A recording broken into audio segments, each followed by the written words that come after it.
Mesa, Las Sofistas. Historias, memorias, sentimientos del tiempo actual y del pasado, con Angelina Usino Lleros. Invitando a compartir una hora de reflexiones.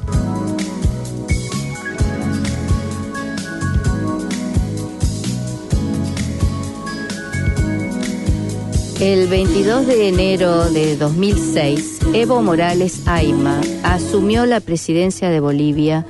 luego de haber ganado las elecciones del 18 de diciembre de 2005 con el 54% de los votos. Los medios lo definieron como el primer presidente indígena.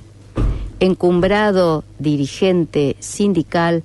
desde mediados de la década de 1900 y partícipe de la fundación del Instrumento Político para la Soberanía de los Pueblos, fue diputado en 1997 por Izquierda Unida, cargo del que fue desaforado en 2002, acusado de ser el instigador de un levantamiento indígena que terminó la muerte de varios policías y candidato a presidente en 2002, esta vez por el MAS IPSP. Se transformó rápidamente en el líder de la oposición a un sistema de partidos que se alternaban en el poder sin desviarse de los lineamientos neoliberales emanados de la embajada estadounidense. Finalmente, su participación en el Parlamento y en el movimiento popular que logró la renuncia del entonces presidente González Sánchez de Lozada y luego de su sucesor Carlos Mesa, puso en crisis la institucionalidad boliviana, acrecentó su popularidad y la del movimiento al socialismo. Evo Morales ha sido el presidente con más alto porcentaje de votos en la historia de Bolivia, 53% en 2005 y 62% en 2009, y también el primer presidente de ascendencia indígena. Llegó al gobierno luego de un largo proceso de levantamientos y movilizaciones populares que comenzaron con reclamos ante el aumento excesivo de las tarifas del agua corriente, Guerra del Agua del año 2000. Estallaron con el anuncio del proyecto de exportar gas a Estados Unidos a través de Chile, Guerra del Gas, año 2003, y culminaron con la expulsión del gobierno de dos presidentes, Gonzalo Sánchez de Lozada, en 2003, y su sucesor, el vicepresidente Carlos Mesa, en 2005. Y el reclamo de una asamblea constituyente originaria para la refundación de Bolivia. En este contexto, la figura de Evo Morales fue creciendo entre los movimientos sociales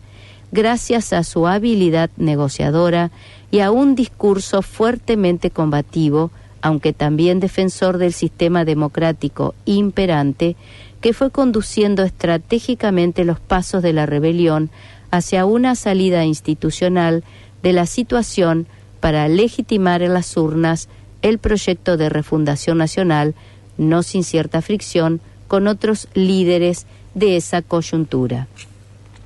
La convocatoria anticipada a elecciones nacionales el 28 de diciembre de 2005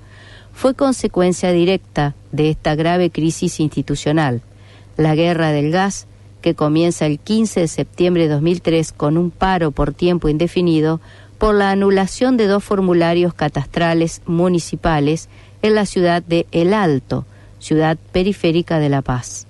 y que se fue extendiendo por todo el país luego de la masacre de Guarizata el 20 de septiembre, cuando los reclamos apuntaron a la ley de hidrocarburos y la decisión del gobierno de vender gas a través de Chile, hasta alcanzar su cima el 12 y el 13 de octubre, cuando la represión militar provocó 63 muertes y 257 heridos en la población movilizada de El Alto. Esto obligó a Sánchez de Lozada a renunciar a su cargo el 17 de octubre, cumpliendo con uno de los reclamos de la insurrección popular. Esta situación generó la llamada Agenda de Octubre, una serie de demandas reivindicadas principalmente por el campesinado aymara, organizado la Confederación Sindical Única de Trabajadores Campesinos de Bolivia, dirigida por Felipe Quispe. La población de El Alto, sobre todo organizada en la Federación de Juntas Vecinales y la Coordinadora del Gas, dirigida por Oscar Olivera, y los cocaleros, reunidos en las 6 federaciones del Trópico de Cochabamba, dirigidas por Evo Morales, que incluían el llamado a un referéndum sobre el futuro de las reservas gasíferas bolivianas y la consecuente modificación de la Ley de Hidrocarburos de 1996. La conformación de una asamblea constituyente y un juicio contra Sánchez de Lozada por su responsabilidad en las represiones de ese año.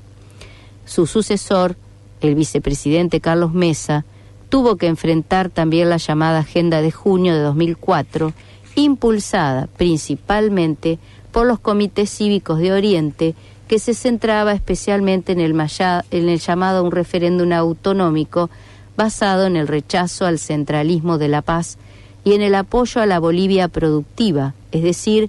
la economía de exportación de Santa Cruz y demás departamentos de la llamada Media Luna, Beni, Pando y Tarija. La fuerte contradicción de estas dos agendas terminó por provocar la renuncia de Mesa en junio de 2005. Su sucesor, Eduardo Rodríguez Belcé, presidente de la Corte Suprema, asumió con el mandato de llamar a elecciones en 180 días, que se concretó ese 18 de diciembre de 2005 con el triunfo de Evo Morales con el 54% de los votos, liberándose de la necesidad de pactar la conformación del gobierno. El período estuvo marcado por un fuerte conflicto en torno a las ganancias producidas por la industria petrolera, que iba desde aumentar los impuestos a la extracción de petróleo hasta la nacionalización, estatización de las reservas. Las tibias acciones de Mesa se tradujeron en descontento y generaron constantes protestas y movilizaciones que fueron polarizándose en dos reclamos puntuales: asamblea constituyente o referéndum autonómico.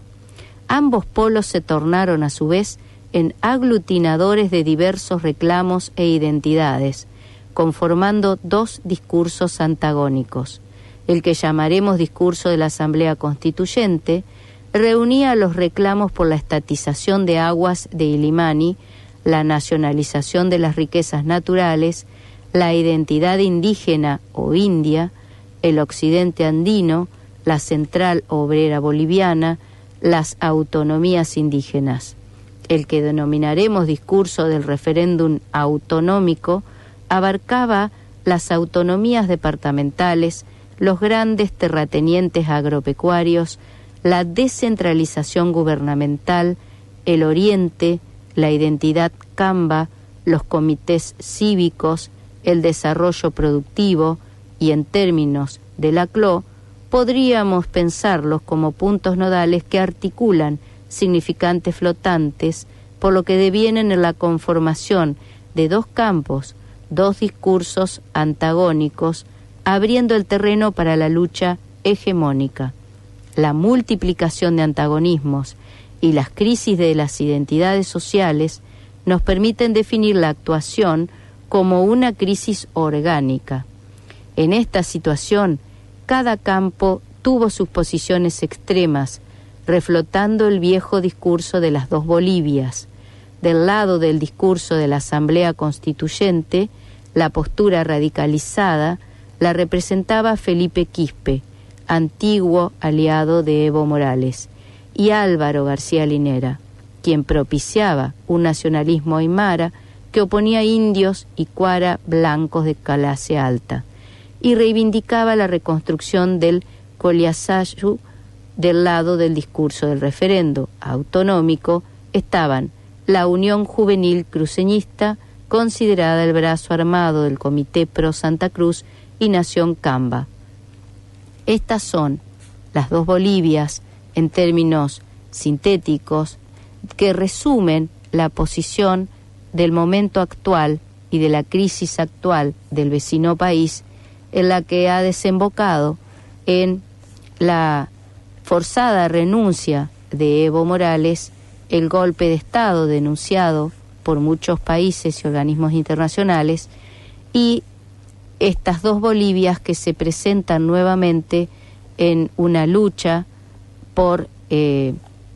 destino de ese pueblo y de ese país, y que queda en suspenso a futuro.